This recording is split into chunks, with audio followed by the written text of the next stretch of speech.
Good afternoon, good morning, good evening, America. You are now listening to Mikasa Sukasa, and I am your host, Niko House. I want to thank you all for tuning in, and as always, I want to thank American Freedom Radio for hosting us. Definitely go check out their Twitter. If you are not following them already, you can subscribe to them on Facebook, and of course, go to the American Freedom Radio website to hear more great political commentary, some more of that real stuff, that real talk.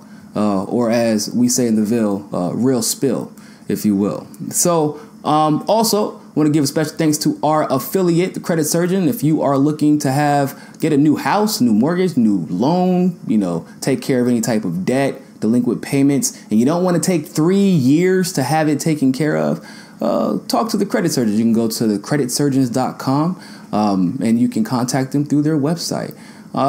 So with that being said, I want to go ahead and get into the nitty gritty. How's everybody been? It's been a good week. Everybody fine, good. Nobody accidentally killed themselves before any type of testifying, for example. Nobody killed themselves. Okay, good. Everybody been paying attention to politics? Because it's getting a little bit interesting, isn't it? It's looking like I said the same thing last week. It's been a hell of a year. In a good way. Last year in 2017, it seems like we couldn't have anything go our way. Literally anything. Like you could walk. It was like, you remember that scene? Have y'all seen American Gangster with Denzel Washington? If you've ever seen that movie, you would recall that scene where he literally put a gun out in the middle of the street and just popped somebody right in the head and walked straight back to his coffee shop. Not even like a long walk back to the coffee shop. He did about face, 2 steps back into the coffee shop, went on about his business. That's pretty much how last year felt. But now it seems like a lot more people are being held accountable.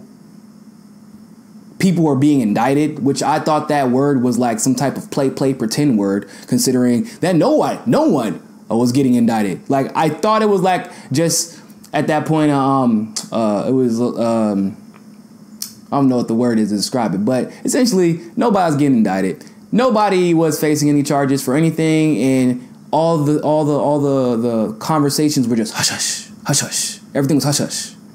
But now, everybody's getting exposed. Some propaganda is getting exposed. Jimmy Dore had Peter Lavelle from Crosstalk on RT talking about some real good stuff. Just real quick before I get started on my show, this is actually a really interesting fact that I didn't even know. But Peter Lavelle obviously lived in Russia, or he lives in Russia currently. He's actually he lived in Russia for 20 years. He's a foreign policy expert, and he was actually talking about why Russia invaded Ukraine and how our media totally spun that story way out of control. And it's the same narrative that Barack Obama then used to invest hundreds of billions of dollars into moving forces into the Eastern Bloc. So the Ukraine was trying to negotiate with the EU and then bring in the United States so that they could import cheaper goods and undercut Russia. Russia actually asked them nicely to not do that. Right? Because Russia, just like anyone else, has to look out for the interests of its people. I think that's a pretty fair request. I don't think that's a lot to ask for. They say, hey, let's work together. We both live near each other. Let's make the economic relations comparable so that we can continue to support our people and you can continue to support yours. But that's not how oligarchs work. And the oligarchs of Ukraine were the ones making these decisions.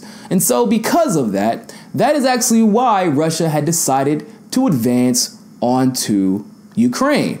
Now, of course, as many of you probably know, we had no idea any of that shit was going on because most of that stuff gets hidden from us. Just like when the market was about to crash in 2008, but the United Nations knew about it in 2005 and 2006. They even had a whole meeting about it. They even let in Romania and Bulgaria, even though they were the most corrupt countries, but they had a lot of money. So they were like, hey, it's cool. We can forgive the corruption as long as you make sure we don't die when the United States stock market crashes. Because they knew it was going to happen. But we didn't know because our media refused to cover it because they're soulless bastards and they get paid not to cover stuff.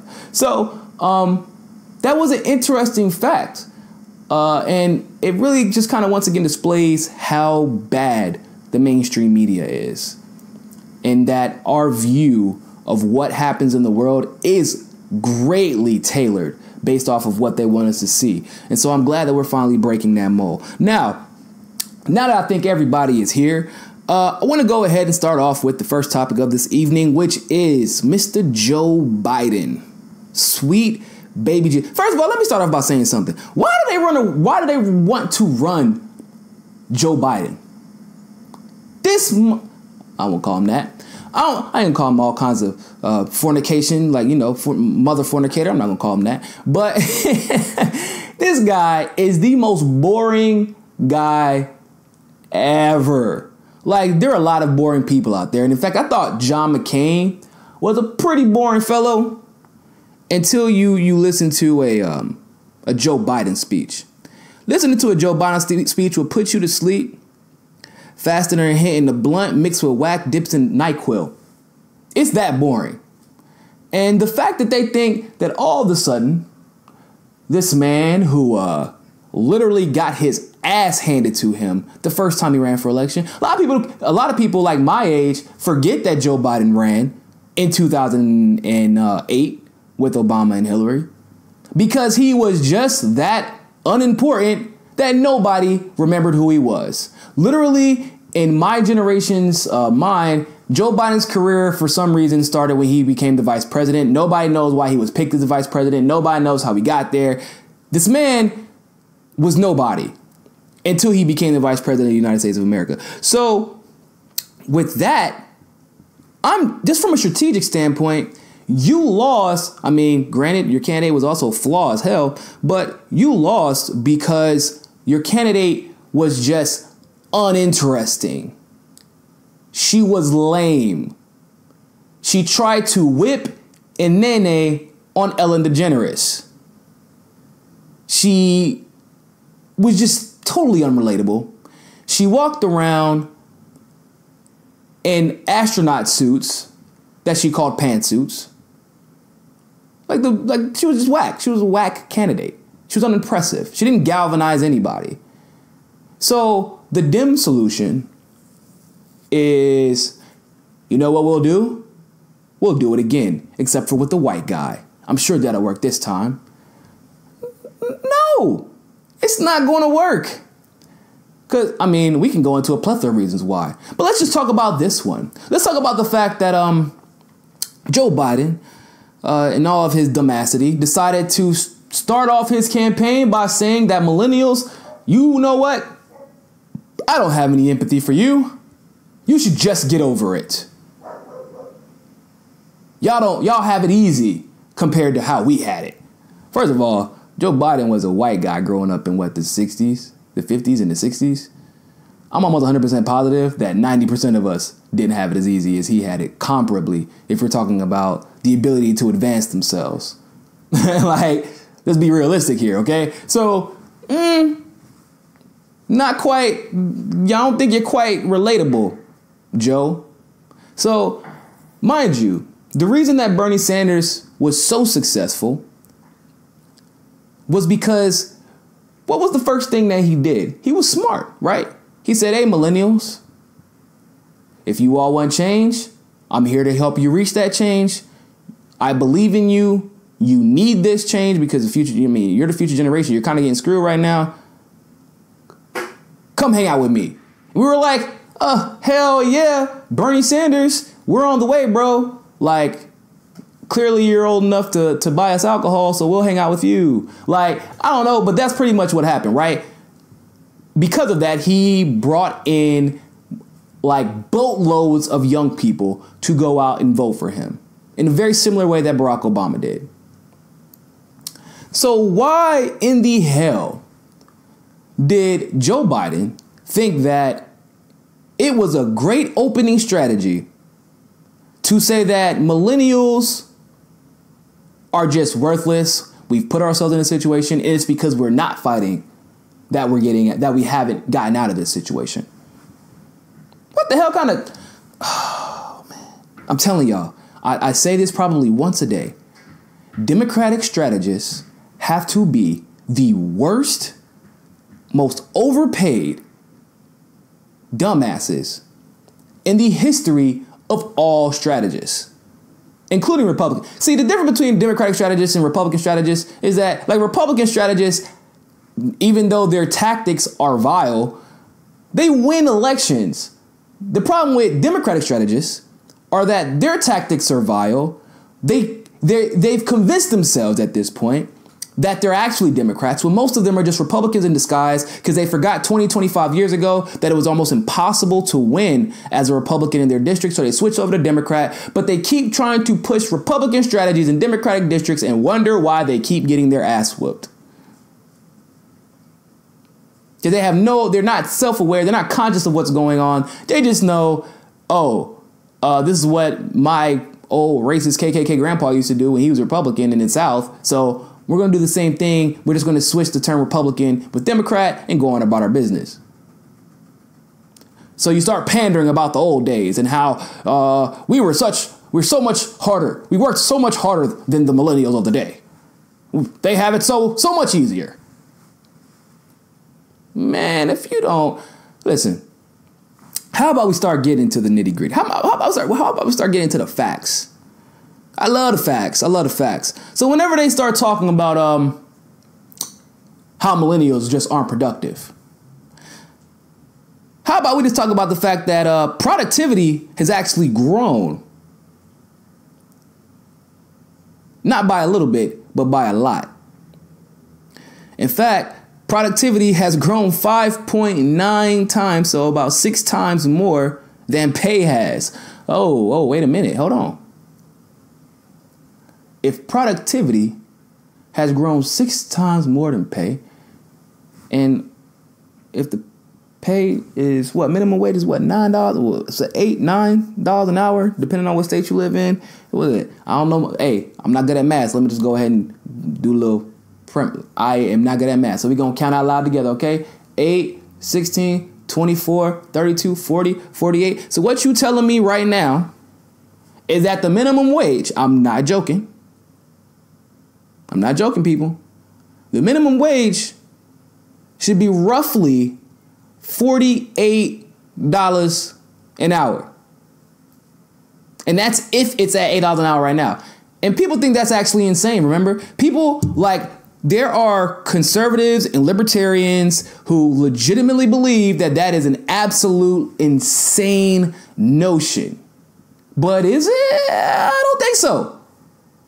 Because if you all recall, not even 20 to 25 years ago. Well, no, actually, it was a little bit longer than that now. About 30 to 40 years ago, the notion of I will graduate high school and instead of going to college, I will actually go directly into work and be able to support my family was not strange. It was not looked down upon. In fact, that was actually the status quo. To go to work, to learn a trade, to work in a factory, to work in, sales, to be a secretary. I mean, there was a lot of different things that people could do, and they would all be paid at a pretty decent and reasonable rate that you could have your own little house in the suburbs, collect a pension, have health care, have dental. I'm way too young to remember that, but it did used to happen. So the notion that now, given inflation, that we should be making $48 an hour minimum a piece is really not all that crazy. And by the way, that's on average. Some people make a little bit less, some people make a little bit more, but it's not insane to think that. Hell, let's just say not even $48. Let's just say we should be making $25 to $30 an hour. Which by the way, according to all studies, that's actually, we should legitimately be close to $40 to $45 an hour. That's not even an exaggeration. We could actually raise the minimum wage to about that much. You know how much the cost of a double cheeseburger will go up? Like 10 cents. And then people always, what do they always say? What was the argument? What do they always say? Oh, if you raise the minimum wage, all the prices will go up. Hold on. What you mean the price is going to go up? What happened to your capitalism? What happened to your free market? What happened to your free market competition? If wages go up and everybody start raising prices, wouldn't your competition kick in? and make sure that all the prices stay competitive? That's what I would think, right? No? Yeah? Probably? Maybe?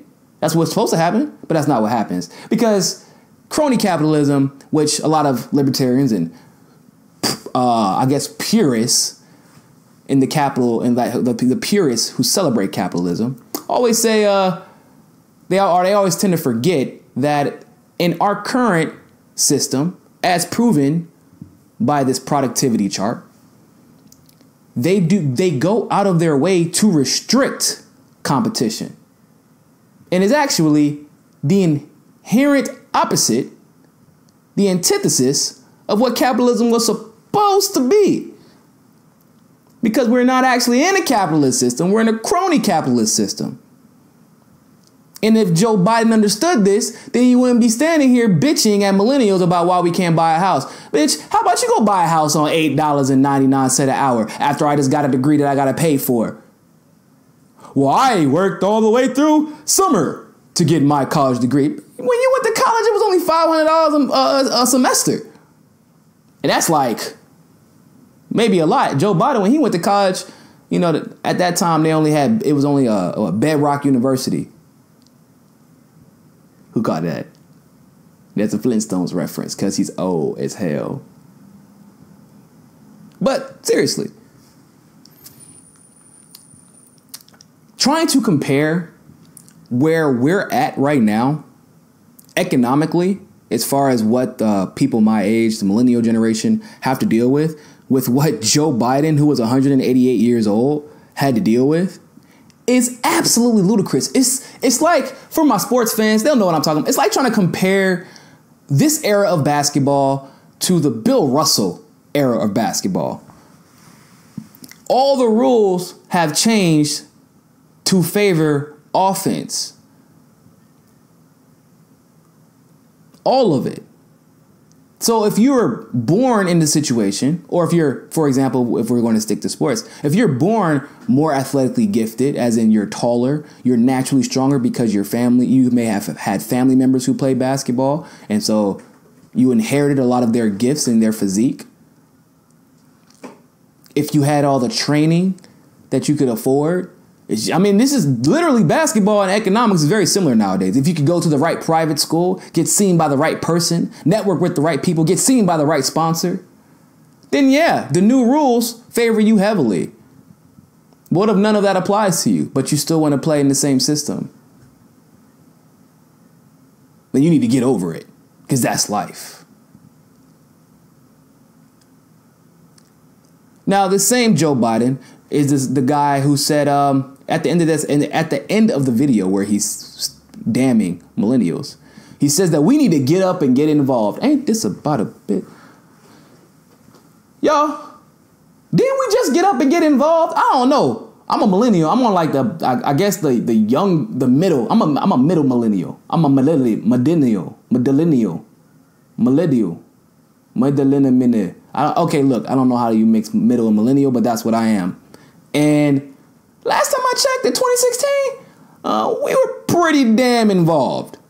Actually, last time I checked, I was president of the largest Bernie Sanders group in the entire nation. Like Bernie Sanders organization, as in we were the largest organization out of everyone who was not officially working for the campaign. And they were all millennials. College students at UNC, no less, where we already didn't have lives. So every minute that we invested into the Bernie Sanders campaign, we were waving bye-bye to another one of our A's. I'm not exaggerating. It was stressful as hell. But we understood how important it was, which is also why so many more millennials came out this election than ever before, including Obama's election. But hey, Joe Biden, you know what? That is a winning strategy. That is a winning strategy. Keep talking shit about millennials after we are outnumbering your baby boomers. Like we're pretty much outnumbering your baby boomers. By the time your election comes, there's a lot of us. A lot of people gonna be turning 18, dog. And you're not that exciting. So probably wouldn't be best to start off talking shit. You already, like, I don't want to go into all of that right now, but he already has a record that is going to get destroyed whenever he runs. So the best thing to do probably wouldn't be to start off talking shit about millennials. But I digress. Let's move on to the next topic. So, Chelsea Manning is running for office. And I have been watching all of y'all comments about how y'all feel about this. I felt actually good about this. Had nothing to do with what any of y'all were talking about, to be totally honest with you. I was kind of confused. Y'all, some people were like, she shouldn't run because she isn't qualified. I'm like, Al Franken wasn't even qualified to run for office. This man was a comedian and he said, you know what? I think I know what the next step of my life is going to be. I'm going to be a senator of the United States of America. Hold up. How do you even get to that conclusion? How do you go from wanting to be a comedian to wanting to be a senator in the United States of America? Who, and then of Minnesota, no less. Granted, obviously it's like his home state, but like, who wakes up one day and decides something like that? You know what? Here's what really happened, in case you didn't know. Al Franken isn't really that funny. He's really not that funny. And so he's probably catching up to him. He was like, I can either keep up with the Kardashians or run for office. You know what? I'm going to take all this corporate money and just run for office instead because I'm really not that funny. So Chelsea Manning actually is pretty qualified, believe it or not, more so than most of the senators who run for the United States. She was in the military, clearly. She is actually a writer right now for, I want to say, The Guardian. Don't quote me on that. But she is a columnist. And she actually has a lot of articles on a wide array of political issues. So she's educated, clearly. She's been involved in the justice system, in the legal system. But actually, believe it or not, all of that totally irrelevant to why I think that Chelsea Manning absolutely needs to run. So I don't know if you all remember this, but once upon a time, Chelsea Manning was in jail. She was in jail. Do y'all remember what she was in jail for? She was in jail for releasing some documents. That's a little something, a few top secret documents about how the Bush administration was mistreating some prisoners and some things that they did overseas as well.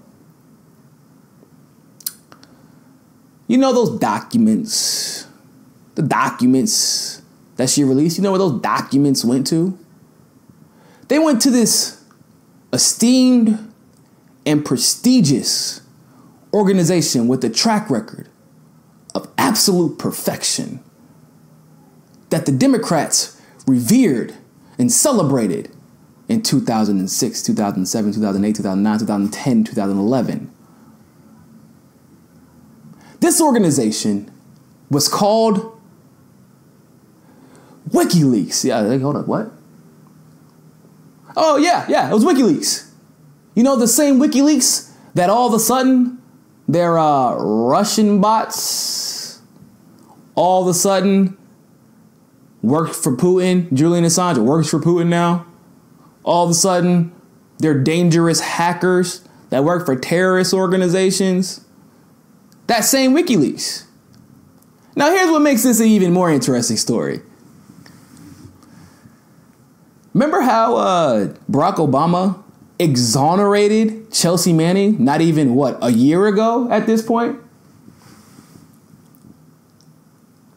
That's a little weird. I thought that if you leak to WikiLeaks, then you're a Russian spy. You're a Trump troll, whatever, you're a Putin puppet.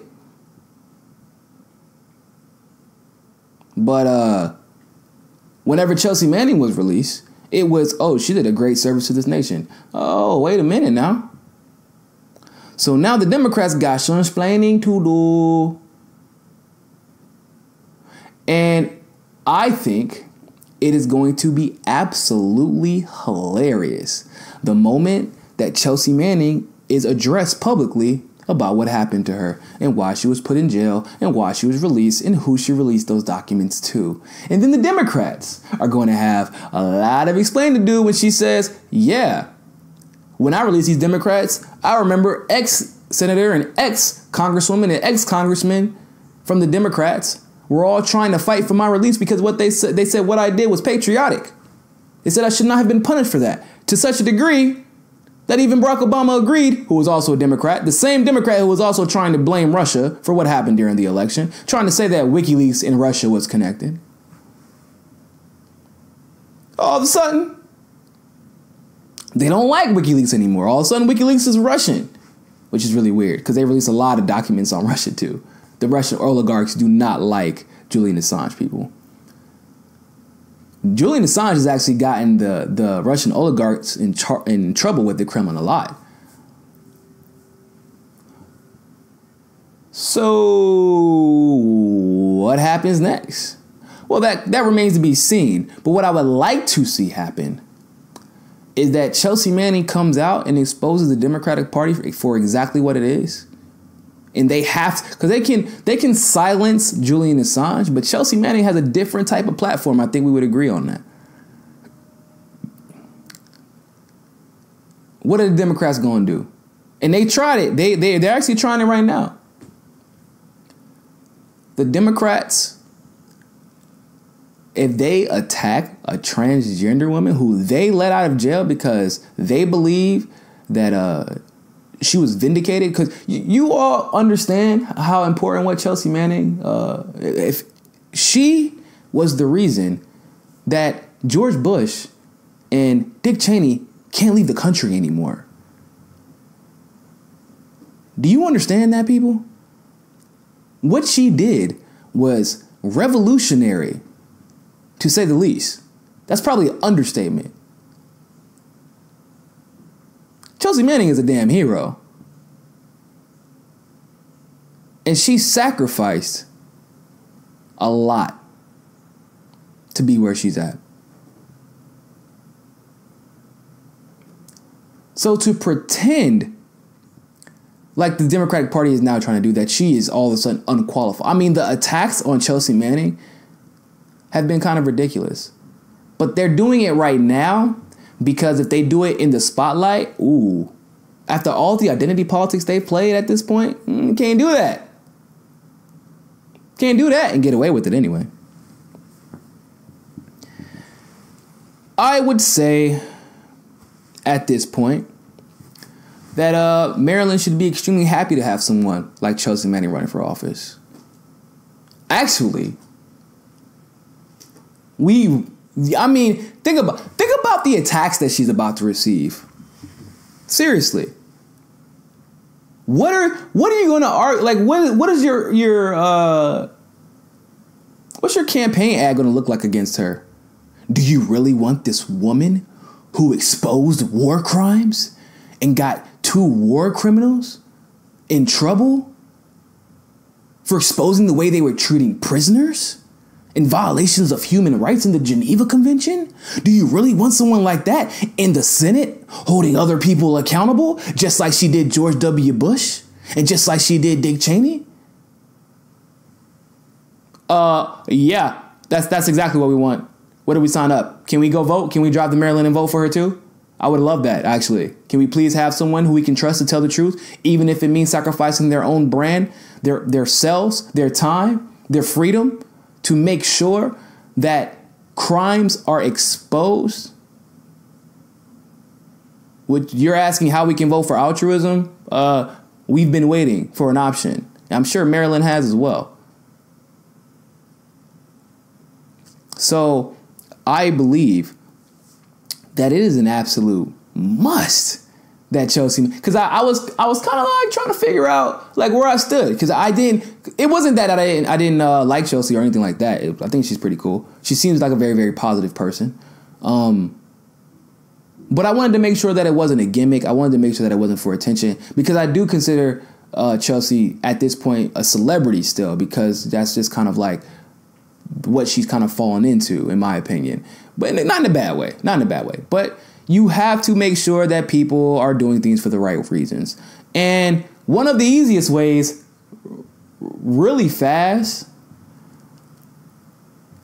is that one of the easy ways that you can figure out whether somebody likes or excuse me, if somebody is corrupt or not, or if they're working for your best interest or working for the establishment's best interest, just wait for the attack articles. Wait for the attack articles. All the smear campaigns. Remember what happened with Tulsi? Whenever it was spoken that Tulsi might be running for, like, just because she got steam, like, literally out of nowhere, because it wasn't like she was just kind of posting tweets and taking it upon herself to try to do some international relation work. Wasn't boasting about it, wasn't really bragging about it. She got invited on a couple of shows, and all of a sudden, all of the smear articles came out. Even with Bernie Sanders. Bernie Sanders has a $700 jacket on. What? You mean a senator who makes like $150,000 a year can't afford a $700 jacket? Even though it was a gift, but still. What? That's the stupidest thing I've ever heard in my life. Why are we arguing about something? That's the problem with politics right now.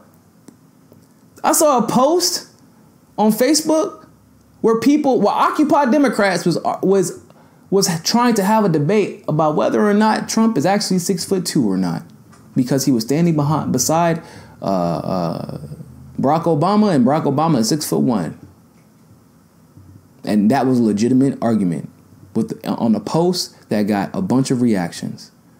That is the state of our democracy.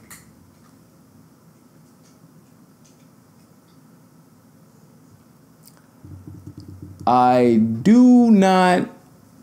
I mean, like I said, I think maybe there might be some legitimate critiques of Chelsea Manning. I haven't actually seen any yet.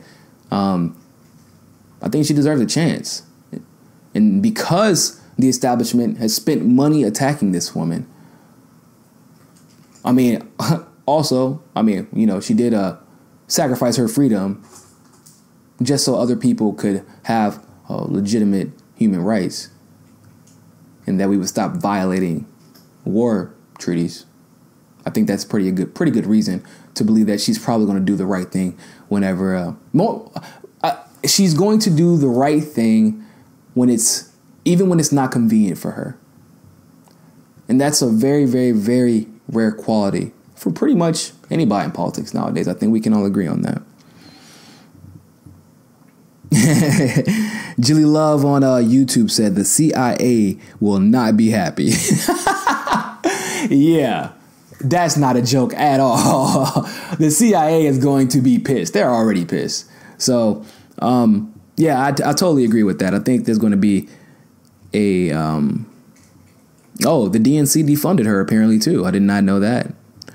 So yeah, I kind of expected that though. They've already selected pretty much the candidates they want winning, and I'm pretty much 100% positive that Chelsea Manning was not on that list. So like I said, I can't wait for that conversation to come up. I want to know how they're going to explain themselves. Oh, all of a sudden you don't like WikiLeaks anymore, but 10 years ago, Julian Assange was a patriot. Crazy how shit changes. So, next topic, which is probably the topic that most people are here for right now. Y'all want to hear my diatribe on Cory Booker and Kamala Harris. Give me a second. Hold on. Let me go ahead and put this up. I'm going to stretch for a second, y'all. Go ahead, get ready. Let me stretch it out a little bit. Do my mouth exercises. That's my mouth exercise. Don't judge me for that. It looks a lot prettier when nobody can see it and I'm in the dark. Let me stretch out real quick. Man, fuck Cory Booker and Kamala Harris. I hate both of them. Legitimately, I hate them. I don't say that a lot. Y'all hear me talk? I don't say. I know I do. I do say I hate Hillary, but I don't say I hate a lot of people. Okay, but fuck both of them. I do not like them. Why? Well, let's start about the fact that all of the sudden, Cory Booker and Kamala Harris care about black people. All of a sudden. When he called me last night, I was driven to tears when I heard the comments that were said, man, Cory Booker, if you don't shut the hell, boy, you don't care about black people, dog. If you've ever met a black person from New Jersey, especially from what is word Newark, where he was mayor, they do not like that guy. They don't like him. He didn't do anything at all. Think about it. What is one of Cory Booker's greatest achievements? You don't know because he don't have any. But I can tell you a lot of things that he did do that probably wouldn't be viewed in such high esteem. Like, preventing more affordable pharmaceuticals to be imported to the country. Voting with the Republicans, by the way. One of only, 12 or 13 Democrats to do so. Oh, by the way, he's religiously voted with Big Pharma.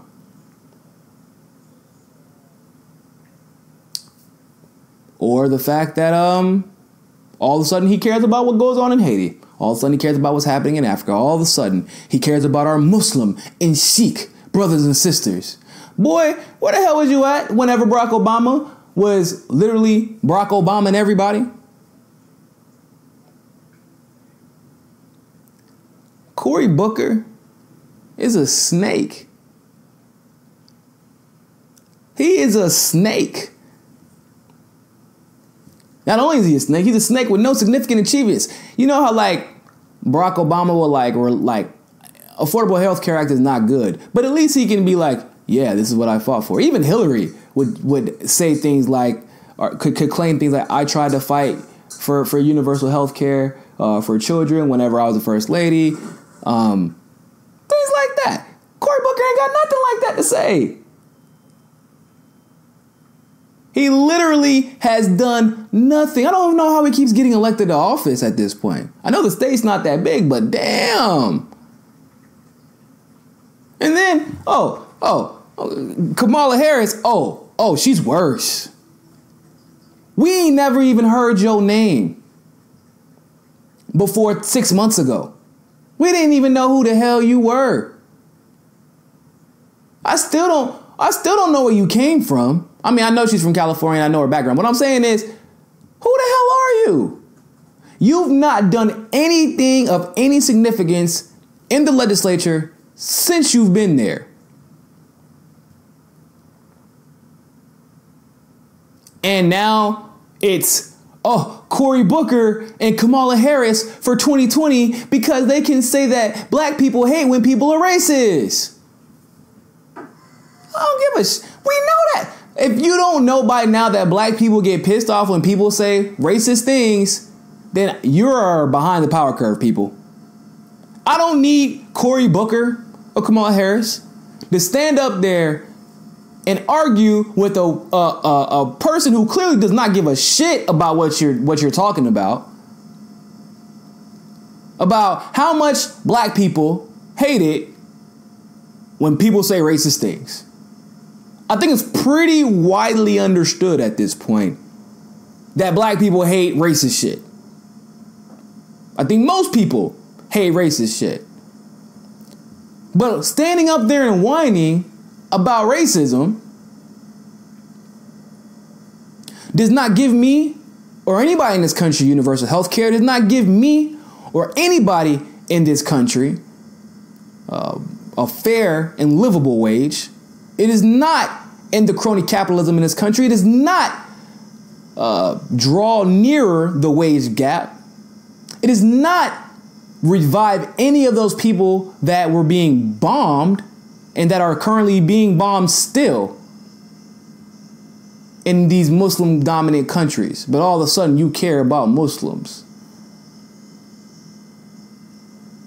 Kamala Harris, you complaining about race does not change the fact that you were, as Attorney General for California, one of the strongest proponents for the mandatory minimum, which literally is one of the most racist policies ever invented. And it usually only affects black people. A more majority speaking, it only affects black people. Oh, but you care, but you care about black people now. All of a sudden. You don't remember, Kamala? Come on, I know you remember. Remember how all that money you took from prison lobbyists, and so pretty much all of your policies were in favor of being tough on crime? You took all that money from prison lobbyists? That's going to come out. Kamala Harris is a snake. And not only you a snake, but you a snake and nobody knows who you are. What people say, maybe Hillary Clinton evolved. Y'all haven't even, like, Kamala Harris specifically, hasn't even been in the game long enough to even use that argument. Like, you were passing those policies, like, 3 months ago. Exaggeration. But, like, not even joking, like, 2 years ago, you were passing these policies. So if you were passing these policies 2 years ago, all of a sudden now you care about how black people are being treated. Can you believe that? Kamala, we don't know you. And if you think, because I know the Democratic Party thinks that this is a thing. They think that Facebook likes and Twitter retweets are going to turn people out for elections. No, that's not how this works. It's a lot easier for me to press like than it is for me to get my ass up, get in the car, stand down the cold, vote for your lame ass after I read your horrible record. Because what happens is, just like with Hillary Clinton, the more more people start reading it, like, I mean, I guess if they get to the election, we might go vote for them. But understand, this is a new age, people. YouTube is a thing. Hell, I don't have, because Google, during the elections, not reliable. Don't get any information from Google during the elections. But DuckDuckGo, Bing is pretty good as well. If you want to read the effects on what a lot of these policies have that they've passed and approved, if you want to know about the effects, use Google Scholar and look up their area. And you can find a lot. But this information is readily accessible. And you think there are a bunch of journalists at home, bored and waiting. We're praying. Y'all, as a journalist, like just from a profession standpoint, I'm praying that Kamala Harris and Cory Booker are that damn stupid that they run. Because if Cory Booker and Kamala Harris run, I'm going to be a very busy bee during the Democratic primary elections of 2020. Because there is almost too much to discuss about Cory Booker and Kamala Harris. Whether you want to talk about Cory Booker's record and when it comes to voting in favor of the pharmaceutical industry, or if you want to talk about Kamala Harris's record as far as her anti-education, public education stances, her pro war on drugs stances, how much money both of them take from super PACs, how silent both of them were during the elections. All of a sudden they care about black people, and when Trump calls places shitholes, now you're concerned. But y'all both actively support a candidate who literally extorted every black nation she could get her hand on, namely Haiti, mostly Haiti. But don't worry, Chelsea Clinton was in Africa too. Y'all didn't know that, but Chelsea Clinton was in Africa as well. I'm still waiting for the video. I'm waiting for that Facebook video where Cory Booker and or Kamala Harris is actually preemptively and proactively advocating for a radical policy.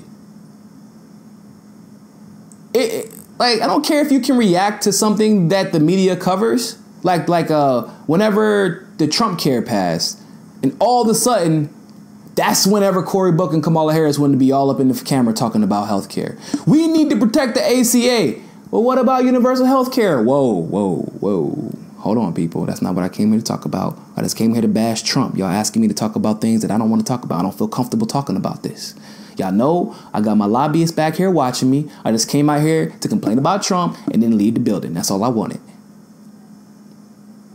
Oh, know. Have they not seen this pattern yet? Have they not caught this pattern? Do you know what made Bernie Sanders so revolutionary? It's because he was ahead of the curve. All the stuff that y'all are afraid to discuss, he talked about. He was never reactionary. He was proactive. Tulsi Gabbard, in a very promising position on the DNC, literally could have skyrocketed through the ranks. Probably could have been running in 2020 with the backing of the DNC. Say, yeah, y'all are corrupt as hell. I'm out. And guess what? Regardless of the Democratic Party wants to acknowledge it or not, she could be a potential 2020 candidate, and she would absolutely win because that is forever on her resume. Because they remember how she stood out, not how she fit in with the establishment. Nina Turner gave up, essentially, her political office to be a surrogate for Bernie Sanders' campaign while she was running. Like, she should have been running and campaigning, but she said this is more important. When all the black senators and Congress people were, oh yeah, Hillary was definitely doing the civil rights thing, I'm pretty sure. Yeah. No, she wasn't. No, she wasn't. This is Mrs. Confederate Flag Day. Mr. and Mrs. Confederate Flag Clinton. Nina Turner was out here telling it exactly how it is, how it was, and how it should be. Nina Turner, Tulsi Gabbard, Bernie Sanders, Jill Stein, a few others out there at the local levels as well. They didn't become popular. They didn't galvanize people to vote for them because they just reacted to everything that Trump and the Republicans said. That's weak. It's weak sauce. It's weak sauce. It's a bad strategy that doesn't get people excited to come vote for you. Because if you're going to be reactionary, then they're going to be reactionary. Because what happens if, God forbid, Trump does something good right before the elections come? Maybe he has an ace in the hole that nobody was expecting. If you're reactionary and you can't react to that, how are you going to galvanize people? Because the world is racist thing, I'm going to tell you a little secret. Black people are desensitized to that. We already know that the world is racist. How are you going to win seats in the South complaining about racism when black people in the South already know racism exists? We've dealt with it all the time. We still deal with it. Before Trump was in office, we dealt with it. So what are you going to... Republicans are racist, go vote for Democrats. We know. What, the Democrats aren't racist? Yeah, you could have fooled me. If you ever met some of these damn Dixiecrats, you would know that there's a lot of racist Democrats. Donna Brazile even talked about it, and she was part of the establishment. But even still, the going assumption in the South is that, yeah, most of the Republicans there are racist. I mean, there was a guy who literally came out and said that that marijuana cannot be legal because black people specifically could not handle it. We would just go crazy. So, yeah, it's kind of the ongoing sentiment in the South is that, Republicans are racist. And what are you going to do for us? Well, no. Republicans are racist. Look at Trump. They were with Trump. That's not what I ask you. What are you going to do for us? What are you going to do different? Well, I'll tell you what I'm not going to let them do. That's not what I asked you. I said, what are you planning to do that will make our lives collectively easier? Because I'm a pragmatist. People say and feel how they want, and I don't care. Are your actions, or in this case, your policies, affecting me based off of your beliefs? If they are not, be as racist as you damn well want. I don't give a damn. As long as you don't bring it into the workplace, you don't bring it into my house, you don't bring it into my politics. You can call me all types of N-words at your house. You cannot let my son date your daughter. No, I'm just kidding.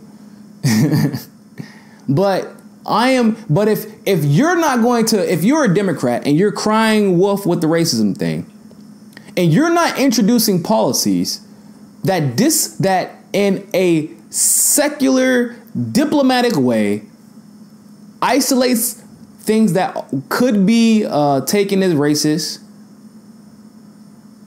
and fixing those policies, then what makes you different than the racists who are enacting the policies? Because if you're not going to actually change those policies, then I don't have anything really to talk about with you.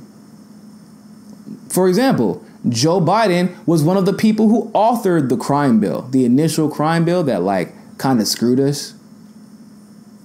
That was Joe Biden. He was on the committee that wrote that, and he actually champions it. He champions that bill. Hey, fun fact before we go, because we got like 5 minutes left. Fun fact. Y'all remember in the beginning I was telling y'all about productivity versus income, how it's staggering. As far as we don't make anywhere nearly as much as the productivity like is increased. Income is not increased with productivity at all, not even a little bit. Y'all want to know whenever the income and productivity started staggering? Y'all never gonna guess. Actually, some of y'all probably will. The income and productivity started staggering right about the time Ronald Reagan came into office.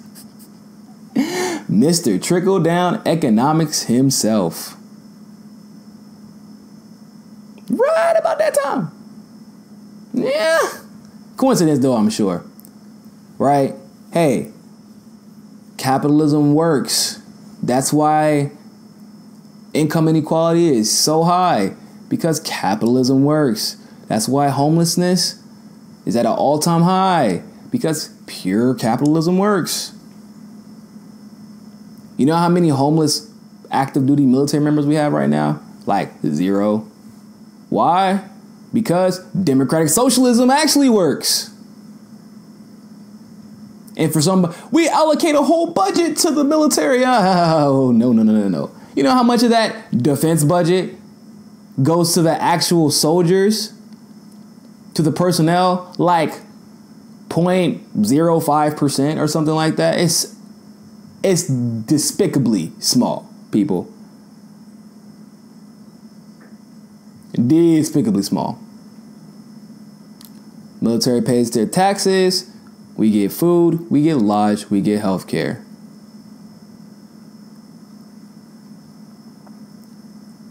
And guess what? You remember whenever the stock market crashed? I was living in Fort Bragg. I live in Fayetteville, North Carolina, which is home to Fort Bragg, the largest military base in the country, as far as personnel is concerned. Guess what was one of the only cities in the entire nation that actually didn't experience a crash as far as like their overall GDP is concerned? The military. Now, I wonder why that is. Maybe because they didn't have to worry about how they were going to buy their houses. They didn't have to worry about how they were going to pay their bills. They can invest in productivity. They could invest in themselves. They could invest in their family. They could go to school. They can invest in businesses because they had money. Funny how that works. But thank you all so much for watching. I greatly appreciate it. Make sure you tune into the YouTube page. Make sure you follow us on Facebook and Twitter at NikoCSFB. And always remember, people, find your balance. Peace.